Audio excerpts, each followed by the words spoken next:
There we go. Hiya. Yeah, How are you? yeah, I'm good, thank you. A bit tired, but I'm good. What have you been up to today? We've just been refurbishing a house, you see, so I've just been grafting with that since like 6 o'clock this morning. So we've been getting on with that. Oh, no way. That's a Yeah, long day for you then. yeah. I'm just looking at my eyes now, and I look like I've had a long day as well. Yeah. So what's going on in terms of the gym? Are you back open? Are you getting ready to open up? What's happening? No, well, I've had all the kids training on WhatsApp, so they'll send me video evidence of them training on WhatsApp. So I'll send them the workouts to do. And then I'll tell them specific times that I want them to train, and then a few hours later I'll get loads of videos come through, and we'll go from there. Yeah, so How's that been? How's been that adjustment? they're actually in the best shape that they've ever been in. I'll send you a picture of Cash, Oh, and please do. and he looks like an absolute weapon now. Well, he's getting there, you know. Brilliant, brilliant. Good to hear. What Yeah, what do you think it is? Because what you've said there, a lot of coaches have kind of mirrored the same thing, and I think it seems to be that like when something that you love is taken away from you, it kind of puts things into perspective a little bit. Would you agree with that, or what do you think it is? yeah, definitely. I think if you don't love, especially boxing, if you've not got a love for the sport in some way or shape or form, then you're only ever going to get to a certain level. And when I speak to my kids in gym now, I speak to Cash about it, or I speak to anybody else about it. I never had a love for boxing at all. You know, my love was for Brendan. You know, I come out of prison, and and obviously you've got the natural consensus, the natural understanding that things aren't going to be as smooth sailing as what they might have been if you'd not been down the route of going through prison, getting a 13-year sentence, and building up a little bit of a repertoire, so to speak, in the society you've come out to. So it's like that. That's like a standard knowledge that you've got coming out of prison.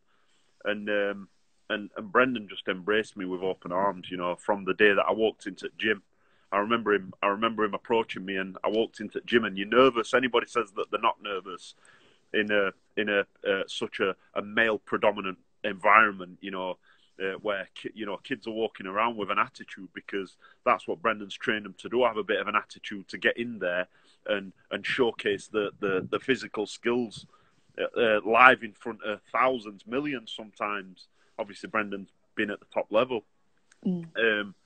And then, to have me come into the gym, I'm stood there nervous. I'm thinking, what am I to expect? Am I to come in here and just dominate using my size? I've just come out of prison the day before. And not to mention, I walked into Brendan's gym because I got into a fight, and seriously hurt the guy on the day that I got out. And I've walked into the gym, and Brendan straight away walked over to me. Hello there. And I went, all right, Bren. Fucking ugly bastard. All right, Bren. Big, ugly bastard.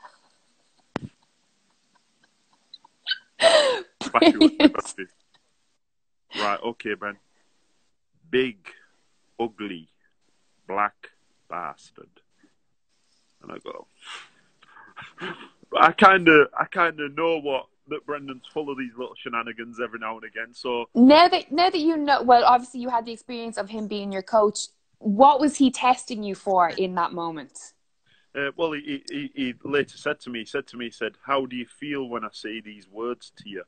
And I went, to be honest with you, Bren, I've just come out of prison. I've just come out of prison, Bren. I've come out of dispersal, like the system. I'm not used to people speaking to me like that, to be honest with you, Brent. And he went, do you want to fight? And I went, not with you, Brent. And he went, not with me, you tick bastard. Do you want to box? So I goes, well, that's my plan, Brent. If I can train a little bit and do a little bit here and there, then, who knows? I'd love to box, Brent. I'd love to, I've never thought about boxing before, but I've just come out of prison, and it'd be nice to see what I could do. And he went, so how are you going to feel when a white fella, the white fella you're fighting, his family or his friends sat next to your mother at ringside, and he's shouting, "Kill the black bastard! Kill him!" He goes, "What are you going to do?" And in my mind, I'd probably jump out, ring, run over. I had that going through my mind stupidly. And he went, "Well then, go and get changed." And the rest is history. I went and got changed, and Brendan gave me a chance where nobody else did. I tell people that there were a time when I looked in my cupboards, and I remember having like half a bag of porridge and a tin of tuna, and I looked and I was like, what am I going to do? And as soon as I've got that thought and that gutting feeling, like I don't know what I'm going to do for my meal, my phone rang, and it was Brendan. "Hello there." "All right, Bren." And I've just finished training. "Where are you?" "I'm at home, Bren. I'm just going to have my dinner." "Come round to the house. The wife wants to see you." So I'd go round to the house, and Alma would pass me an envelope, and she'd go, "Here." And I go, "What's that, Alma?" And she'd go, and I feel embarrassed telling you this, because it's like I'm a grown man. I'm a grown man. I've been through my own sets of experiences. I'm now I'm an adult. I'm out of prison. I've got no prospects whatsoever ahead of me. I'm training. I'm killing myself, and I've got no money whatsoever. Whoever thinks that boxing is one of those sports that everybody's financially being rewarded constantly, like maybe football players are or other sports people are. Nah, if you're not fighting, you're not getting paid. It's as simple as that. And I understand these current times are difficult for a lot of people, especially people what were in my once position where all I were doing is boxing for money. And then I'd go around, and Alma would pass me an envelope, and she'd go, and I go, "What's that, Alma?" And she'd go, "You're the only one that I see every single morning and every single day helping Brendan. You're the only one, Richard. But I'm going to tell you something now. If you work for free, you'll never be out of a job." And I'd go, "Thanks, Alma." I'd open it up, there'd be 500 quid, and she'd go, "Get some food." Wow. Yeah. What a story. Thank you for sharing that. That's so nice to hear that, because, like, I say anytime anyone from Ingle Gym, I had Dominic on a couple of weeks ago, and like anyone that's Irish and in boxing, we've got such a fond place in our hearts for Brendan. And I never got the privilege of meeting him, but I've met so many people that have had similar stories like you, and it's that's why I do what I do. It's getting the opportunity to hear and to share those stories, because it's more than boxing, right? Yeah, brilliant. Yeah, me and Brendan, we spent like 10 years every day. Like, aside from the times when he'd go away with Alma for 3 days, for 3 weeks, or maybe 2 weeks, we were together every day. We'd be walking around Sheffield. He'd be pointing this out to me. He'd go, "Do you know what this is?" And I go, "What is it, Brendan?" He'd go, "That's where the Romans crossed over, and they stopped there to get refreshments," or something mad like that. And I'd go, "Right, Brendan." He'd go, "And under the ground there's a tunnel system. We're going to go and talk to this person in council what I've got. We're going to get keys to the door that's going to lead us into the tunnel system the Romans built. It goes all the way under wing." And we'd just, every day we'd be together. And Brendan, he'd confide in me, like, things that I'll take to me grave, that I know he never confided in no other human being with.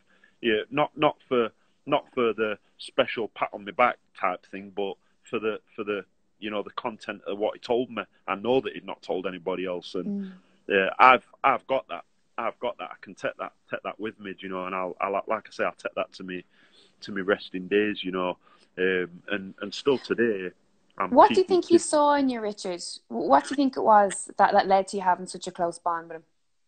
Just Brendan's just one of those that he's constantly feeling out, whether he's always he's measuring the, what do you call it? Is it the collateral damage? Brendan's a worrier, so he'd be working me out, figuring me out. And if you present too much of a problem for him, Brendan would feel no way. He'd say, "I'm going to do a Johnny Nelson."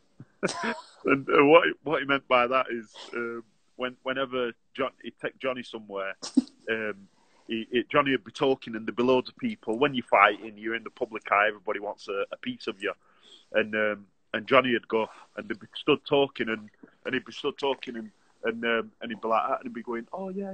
It'd be, you know, like with his hands in his pocket, yeah. And then all of a sudden you'd see Johnny go, yeah, and he'd be gone. And so Brendan would say, he'd go, I'm going to do a Johnny Nelson. He goes, you know, he'd use that terminology. Brendan absolutely adored Johnny. He adored him. And like I say, you know, they had a long time together.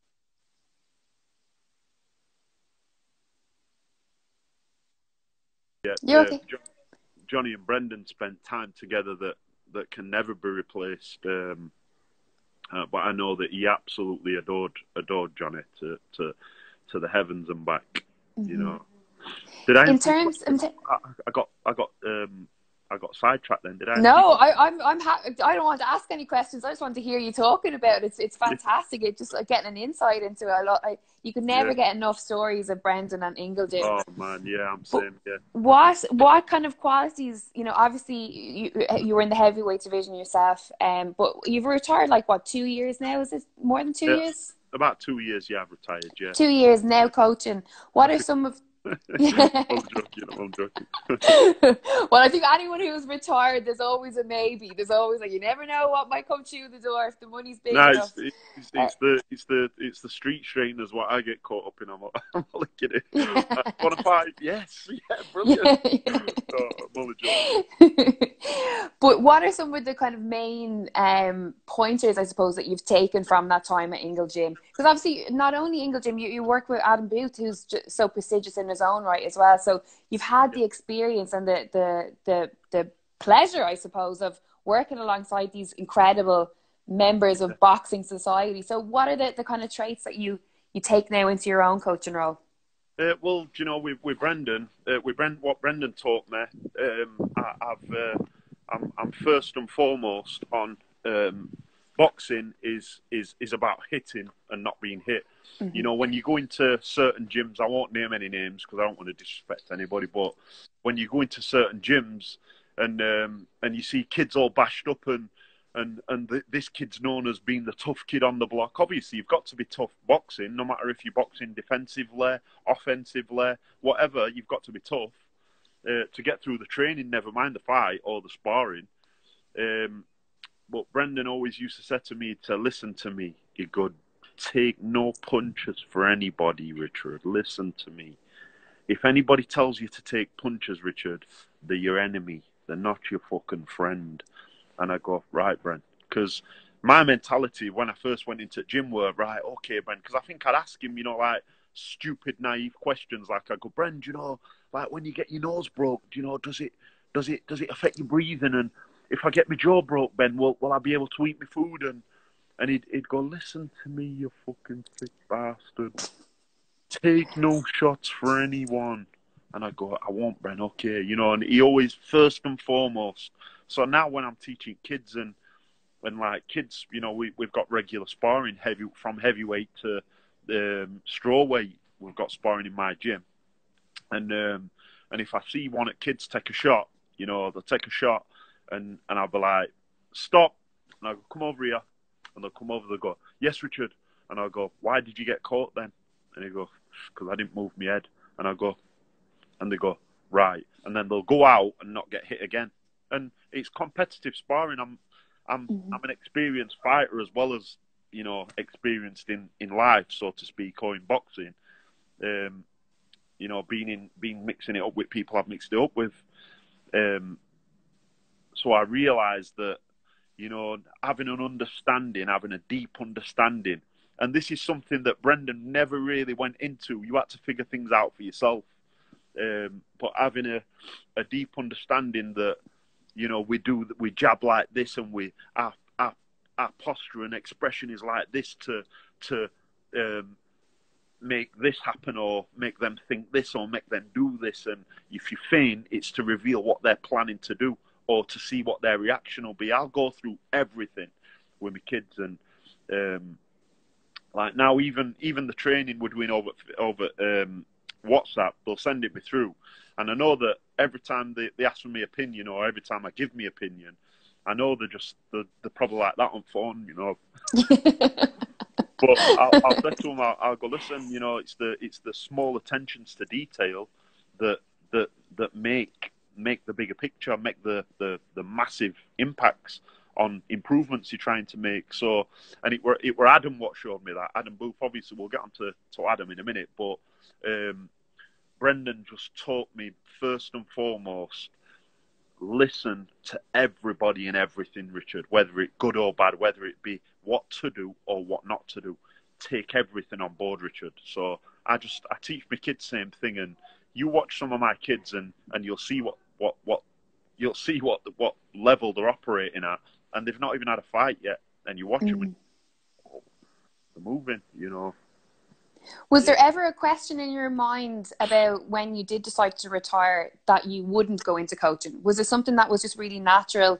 You strike me as someone who is very observant, and you're very much, you know, aware of the knowledge that you have sort of soaking in over the years. So was it important for you to give back?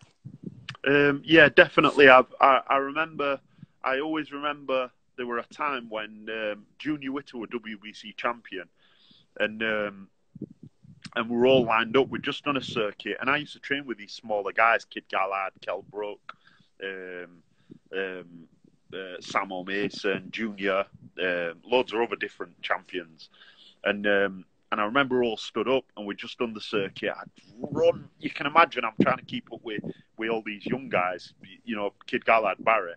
And Barry's just phenomenally fit. He's just put a photo up on Instagram, and he's like, I probably won't do it as good, but he's like stood, and he's just focused, and I've put focus and a target because I remember doing lines with Barry. I'll just come off sidetrack a little bit. But I remember going into gym, and Barry were doing his lines up and down, you know, the Brendan Ingle lines. Yeah. And I went in, I went, yes, Barry. And he just carried on doing his thing. So I stood outside, and I'm like, stood there, and I'm thinking, does he just blank me? Just blank me. So I'm getting changed, and I'm like looking at him, and he's just carried on doing his lines, going up and down, doing his lines. So I come to Edric Ring, I went, Barry, come here.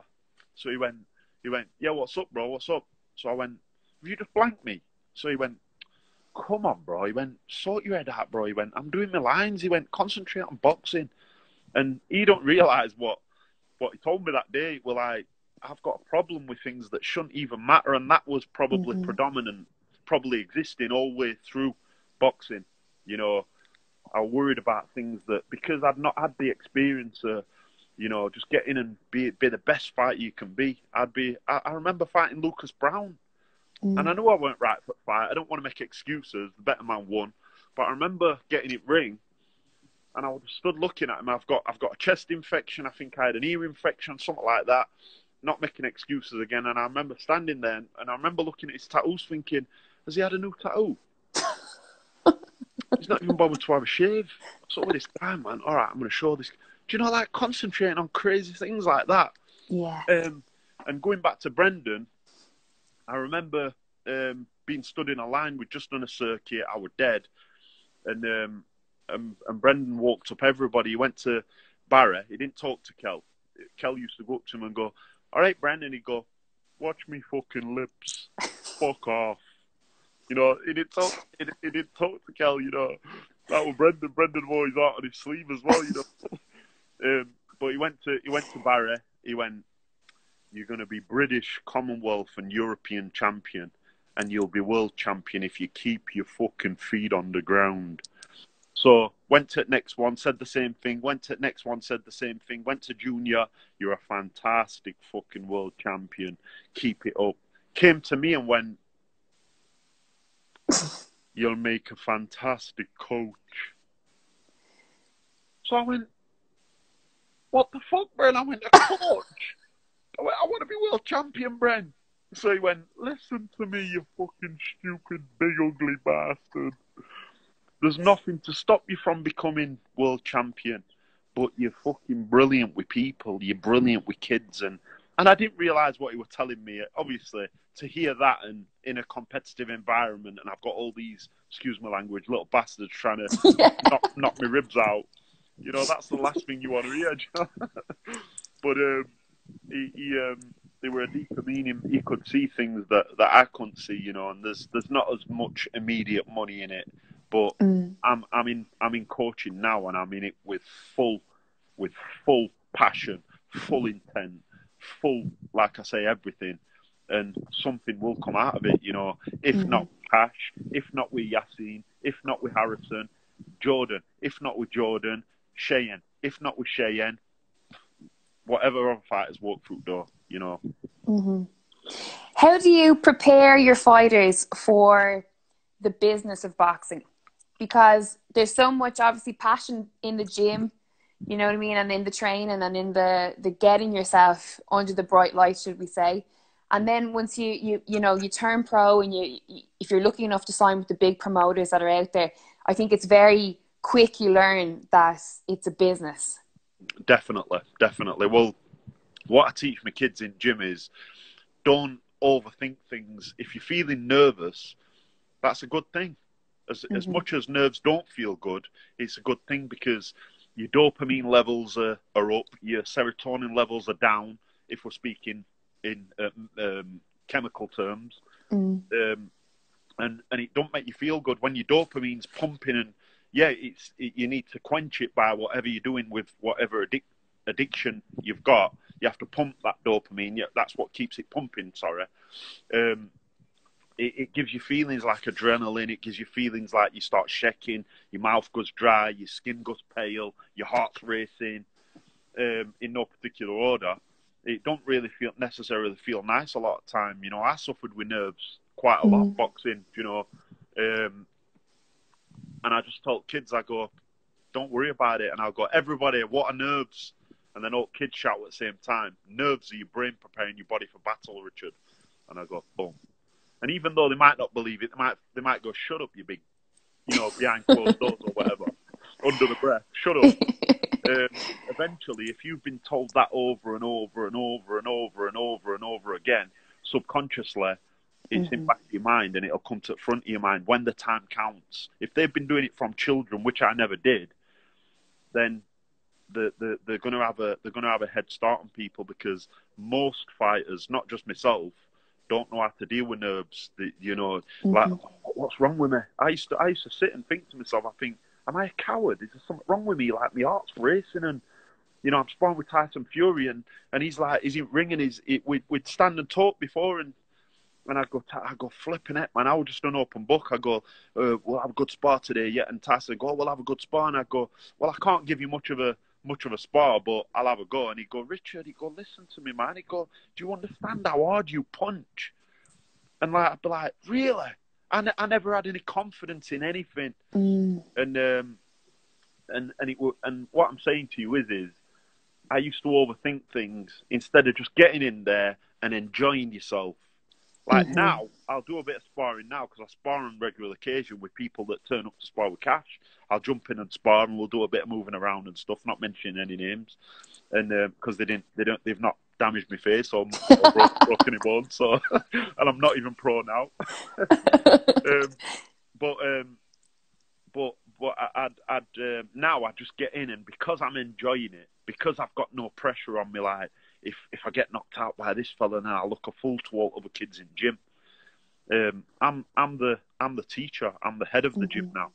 So the most I've got to worry about is demonstrating what I'm showing them, you know, or a version of what I'm showing them, because ultimately they're going to be 10 times better fighters than I ever was.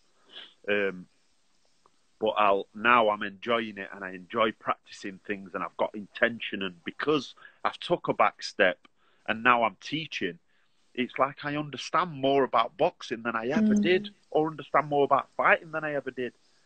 And hindsight's a wonderful thing, but I definitely feel like I'm more complete now. I'm more complete enough to teach children, because I take that as a serious responsibility. You know, I've got these children hanging on me every word, and ultimately, I've got the lives in my hands. You know, when we go to a gym sparring, say of it what you want. You know, the gloves are padded and amateur gloves are padded.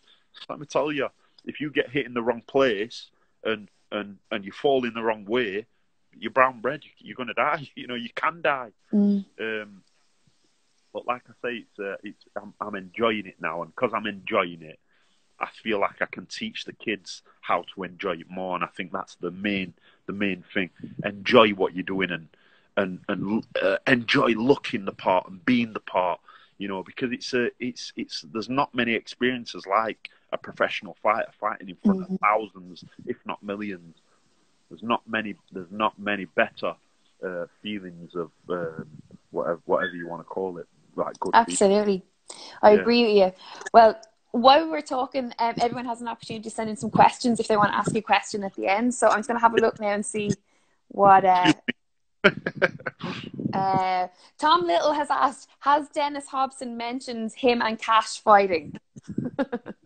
Yeah, as a matter of fact, Tom, we had a few people that we were looking at, and Dennis mentioned he goes, there's a fella called Tom Little. So I goes, oh, I know him. Good lad, Tom. You know, I don't know him to that, but I know he's a very skilled boxer, and I think it'd be a really good fight for Cash. You know, to get into like one of his comeback fights, so to speak. So I said to Dennis, yeah, pursue that, because I'm sure Tom's game as a badger. He'll be game all day. Let's get it on, and let's get them both paid handsomely if we can. Absolutely. And he said, yeah, all right, we'll look into it. So hopefully, Tom, we'll see you very shortly, man. Good stuff. I saw on his Instagram he's food prepping at the moment, so he's getting ready for battle. Yeah, do you know, if you look at, you know, I'm not blowing smoke up anybody's arse, you know, I don't need to, and I never will. But just speaking truth, if you look at Tom, if you look at how he represents himself, like what we're referring to, he looks like he's enjoying it. He practices new things. Number one, you have to have, excuse my language, in front of a lady, you have to have balls to get in there. And that's one thing he's got in abundance. He gets in there and he's prepared to try new things. You can see his training, you can see his grafting. He's probably not in the physical shape that he'd want to be in, because he won't be making changes like meal prepping and stuff like that if he were. So I'm sure he feels it in his performance. I'm sure he feels it physically, mentally. So if he's doing that now, he must be doing other things right, and it shows that he means business. And I've got full respect for the guy as a fighter. You know, I don't really know him as a person, but whenever I've seen him, he's been polite. So if we can get him and Cash organised, then hopefully the best man will win, and they get to show the best version of themselves.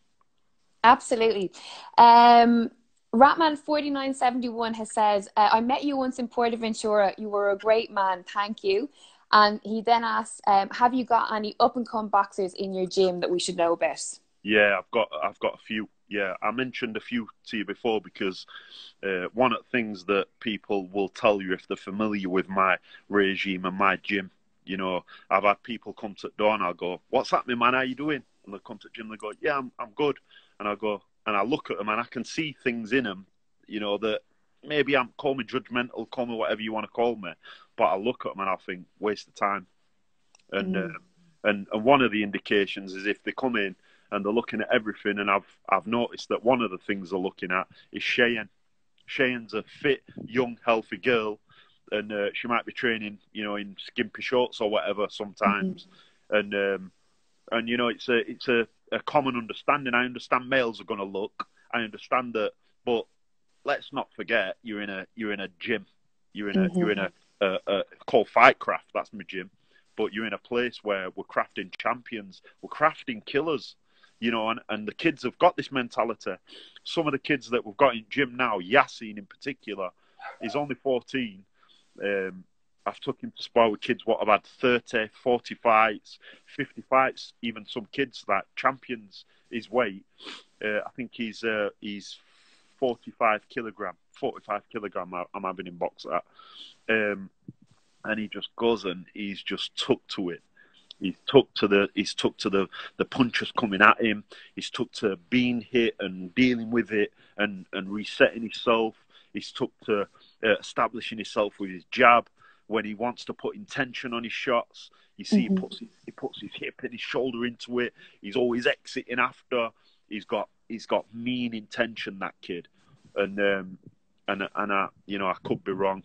As Brendan used to say, I could be wrong, and I have been wrong, but I'm worried about this. If I'm right about it, Yassine's going to be a weapon, and I'm just going to tell you, all the kids in the gym. This is what I started off telling you. Forgive me getting. No, not at all. Not at all. That everybody in gym are of the understanding. Just don't fuck about, because there's no messing about. We train at the level I've seen works. Like I said, the Vladimir Klitschko's, the Alexander Usyk's, Vasyl Lomachenko. I've watched all these guys train.